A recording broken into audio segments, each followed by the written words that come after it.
Hello, David. Why don't you start by introducing yourself? I'm David Alcock. I'm an executive coach based in London, but I work with clients all over the world. And how long have you been an executive coach, and what does it mean to be a coach? So I retrained as an executive coach in 2018. And what executive coaches do is they work with individuals typically to identify development areas, coaching goals, and then facilitating those clients to explore those specific coaching goals in a confidential, safe space as a kind of a thinking partner to help the client to think through any coaching challenges that they may have, any challenges that they want to work on. And what were you doing before, and why did you move into coaching? So before I moved into coaching, I had 30 years working in all three sectors, private, charity and public sector. And my roles were really kind of leading change, business planning, project management, program management across all sorts of industries. So never really the subject matter expert, much more the facilitator of subject matter experts in terms of working out where are we now, where do we want to get to, how are we going to get there, what's going to hold us back, who could help us, etc. And so the movement into coaching was quite similar in some ways, in the sense that it's working with individuals to think through where am I now, where do I want to get to, what is it I'm trying to achieve, what could help me. So in some ways similar, but much more focused on working with individuals than necessarily working, say, with teams and groups. And where do your clients come from? How do they find you? So my clients find me primarily through my network, which is also driven through my social media. Classically, my clients are actually come through organisations. So organisations approach me and ask me to work with members of their management and leadership teams. So they'll classically have a sponsor, which may be their manager, and typically I'm approached by organisations to coach people within their organisations. Does it help having a sponsor, and do you need one every time? Most of my clients have sponsors. That's probably the nature of the way that I work in terms of how clients find me. It's really helpful to have a sponsor because there's a three-way relationship when there's a sponsor between the client, the coach and the sponsor. And as the coach, I'm responsible for managing that relationship in terms of making sure that the confidentiality is adhered to. I have a confidential relationship with the client, although the client can talk to anybody, and we strongly encourage them to talk to their sponsor, because their sponsor, if they are their line manager or someone from within HR and L&D, can support them in their development journey, if you like. And it's really helpful in terms of having a sponsor. Classically, a coaching relationship has a beginning and a middle and an end, and the sponsor can feed in at the beginning in terms of what the client might want to work on. It gives them a bit more of an insight in terms of their strengths and their development areas. And then we keep the sponsor in the loop at their midpoint and the end point by having a kind of a midpoint and an endpoint coaching review where the client talks about their coaching journey and what they've got from coaching to date, etc. And again, the sponsor can feed in terms of any observations that they've seen. And it's a nice point to review whether their coaching goals for the remaining sessions are still relevant, whether we want to tweak them, whether anything's changed in the market or in the organisation, etc. So it strengthens, it gives them a new insight into who they are and what they might want to work on. So there's real value in having a sponsor in the mix. And how do you measure the success of coaching the client? What are the methods you typically use? So the primary measure is how the client feels they have addressed the challenges that they brought to coaching. So what are the insights that they've gained in coaching? What have they identified as the areas they want to work on? What observations may the sponsor have in terms of any shift they may have seen? Quite often, coaching can be focused on and can be focused quite tactically, but quite often it's focused much more on who am I and how do I show up, depending on what the coaching topics are, and they differ for every client. So a large part of it is how the client sees themselves differently at the end of the coaching experience. It's also about how the sponsor sees the client differently at the end of the coaching experience. And then I also ask all clients and sponsors for feedback separately outside of the endpoint coaching review in terms of what that experience was like and anything they might like to have seen more or less of. And how long typically do you coach a client? Is there a set period of time, or is it horses for courses? It's horses for courses because it depends on what the client wants to work on, which predominantly dictates the number of coaching sessions they'll have. 6 to 8 coaching sessions is pretty standard for most clients. Most people have 6 to 8 areas they want to explore. Some areas might take a couple of sessions, might take 2 or 3 sessions, depending on how meaty they are. And typically a session is held every 3 to 4 weeks so that a client has time to reflect after a session, as well as potentially think about possibly anything they need to think about in terms of their next session.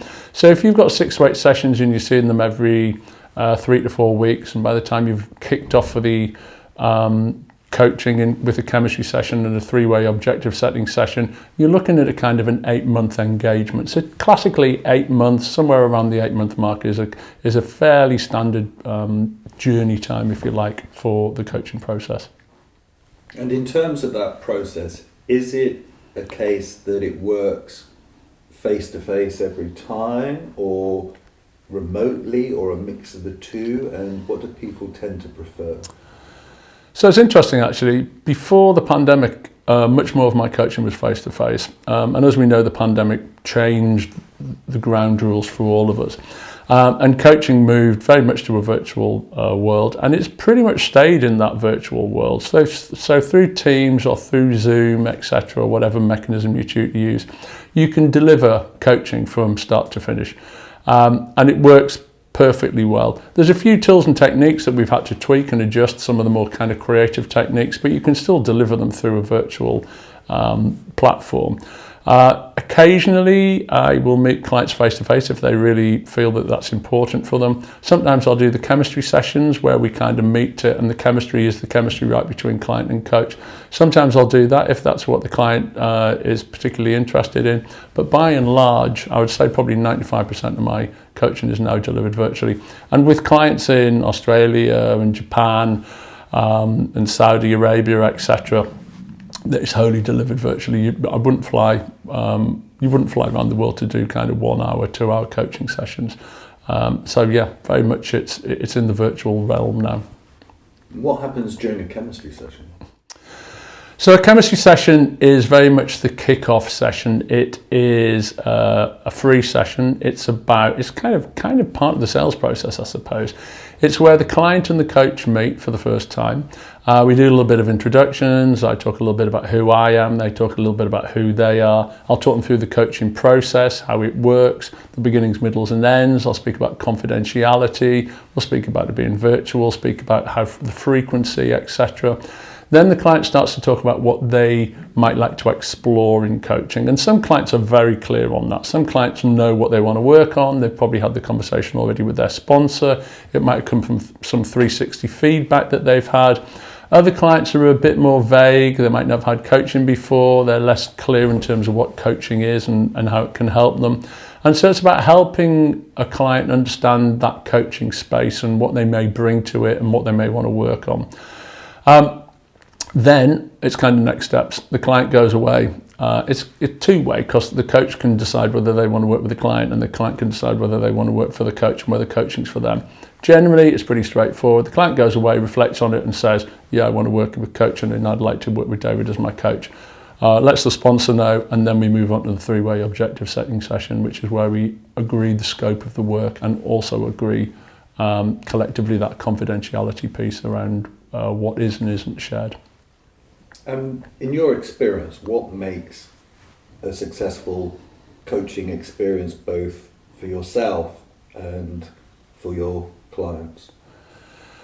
So a successful coaching experience is two-way. One, the client needs to show up and be comfortable in the space. So my responsibility as a coach is to support them.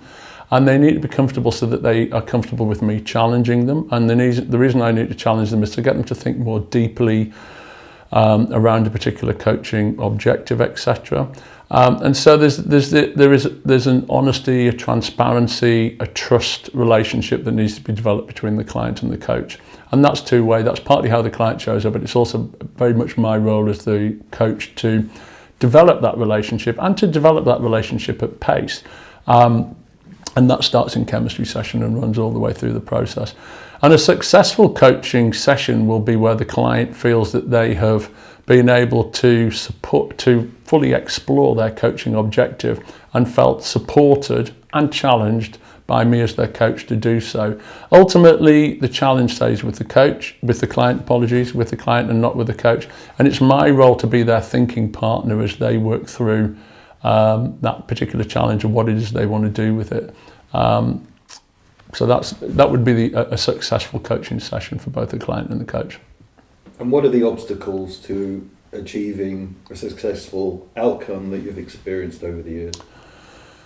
So some of the obstacles will be whether the client feels sufficiently well supported, feels that the coaching challenge is their challenge. And one of the things that's important when you're doing the three-way objective setting with the sponsor is that the goals that are selected for coaching are the client's, that the client gets them and buys into them. They're not kind of forced upon them. The last thing you want is a client who's in coaching because they've been told they have to be there rather than because they want to be there. If they've been told they have to be there, there's a real challenge in coaching because the client does the work in terms of the thinking and in terms of where they want to go. So unless they feel ownership of that particular challenge, then you've really got your work cut out. It's unlikely you'll have a successful outcome. One of the things that a coach will do in a chemistry session will assess how coachable is this client. Does this coach want to go on the journey? How open and upfront is the client around what they want to work on, etc. And if that's not there, then really the coach probably needs to make a call on whether to proceed or not with that particular client, because it'd be a waste of time for the client, the coach, the sponsor, and for the funding organisation. And do clients finish their agreed coaching period and occasionally return at later dates? Clients do return at a later date. So what's quite nice about contracting at the beginning is you agree the scope of the work and then the relationship ends, and the endpoint review with the sponsor is about formally ending that relationship and handing back full responsibility back to the sponsor. Clients do come back a period later and work on different topics, and you would replay the whole process, and you don't have to replay the whole chemistry session because you already know each other, but you replay what is it you want to work on, you replay the three-way objective setting session with the sponsor, and you rerun coaching but with a different focus. So clients come back afresh with new coaching goals, but clients also go away and come back particularly as they proceed in their careers, and then come back as the sponsor, asking you as the coach then to sponsor people within their teams, having experienced the coaching themselves. And finally, what would you say to somebody who had perhaps heard about coaching but hadn't actually considered undertaking it themselves, to encourage them that it might be worthwhile them doing so?